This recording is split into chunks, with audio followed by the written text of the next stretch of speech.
The investor. Last year they were responsible for 22% of all sales. Oh, good. Okay, because I'm talking real fast.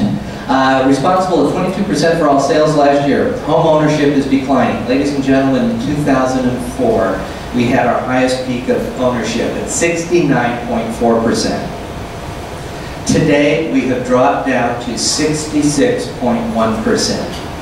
And it is projected that before the end of this decade, we will go down to 59 to 60% of home ownership. Now that's still more than half or better than tenants, so we'll still be able to be in control. But this is why it is so important what he's talking about in terms of belonging and paying the dues to support this, because as home ownership declines, then you've got Congress saying, well, look, less people own your houses, and we want to do this, and we want to do that. We want to take away your interest rate deductions. We want to do this. You've got to get politically, not that you get politically involved, but at least contribute so that we can keep things going.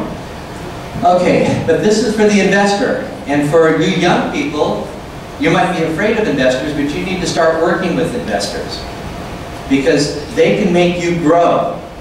And if you start working with investors now in this market, yes, property's not going to do much for the rest of this decade, but you're looking at rental incomes increasing, you're looking at equity going down, you're looking at a favorable interest rate, and sooner or later, when it does, the cycle does start turning around, you can grow with these. And if you stay in the business, you young people, for as long as I have, then you develop a portfolio of a lot of investors, and you learn how to manage it.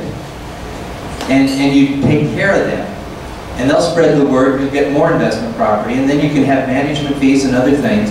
But then, it's like your portfolio. Forget about your 401k, forget about savings or retirement plans. If you've got 100, 200 clients in the latter part, and they're going to slowly divest out of this thing, you've got automatic sales going for quite a few years. Okay, increasing in rent, the increase in renting from the wealthy.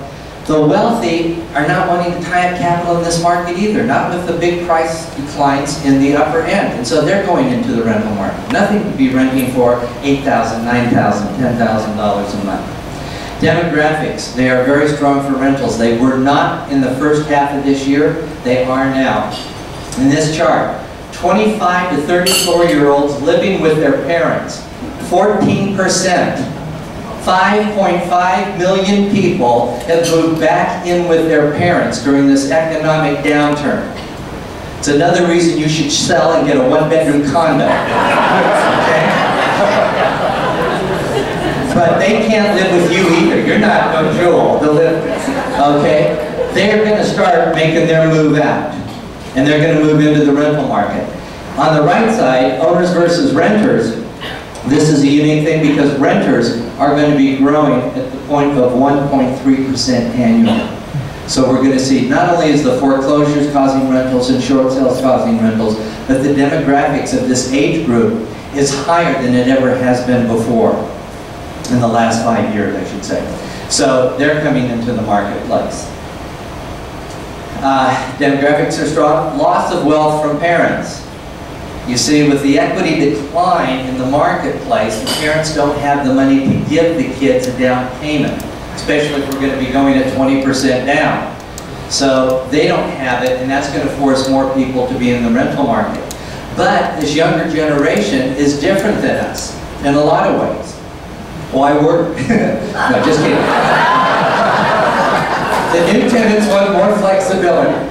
The new tenants want more flexibility. They don't want to be tied down to the house. And why? Why would they want to go through what they see their parents going through? Okay, so that's one of the things. Remember, my house is now my hassle. The Orange County employment picture here is increasing and improving. Last year, it's astounding. We only had a net employment in the state of 76,000 jobs. 26,000 came from Orange County. So this is a booming place for employment. Orange County rents are projected to rise 4.3% this year. And if you've been out looking recently in the rental market, you know how tight it has gotten, which is great for us who hold a lot of investment property because now we can start raising the rents again, and goodbye doggies. Okay. Irvine rents, just in the first quarter alone, went up 2.5% in the Irvine market. The price of homes is still making the rental market attractive. Now, as the rental rates increase, if we don't get an increase in the interest rates, and the rental prices increase, then it's going to flip back, or the tide will start moving back to getting into housing. But if the interest rates do go up, then this last little marker here is going to continue to make rentals more attractive to the investor. To the rental, to the tenant. And so what happens is the investor has a lot of very powerful things going for them right now in this economy and in this market. Very affordable home prices.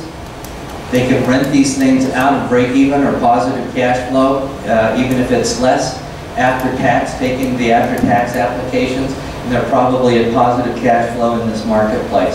And that goes even up into the high end, in the $1 million properties. 22% of all sales are investors. If you are finding it a little difficult in terms of not attracting enough, you might want to start thinking about getting into the investment field, which means if you're not familiar, start reading about property management, what's involved, and let me tell you, you need an excellent team around you. Painters, handymen, carpenter people, everything that deals with that house. You've got to develop a great Rolodex that you can go ahead and have a support team to make this management really simple. OCAR puts out, for your benefit, on their website every month a report on each of the cities. In fact, Kevin here. Kevin! Let's give it up for Kevin.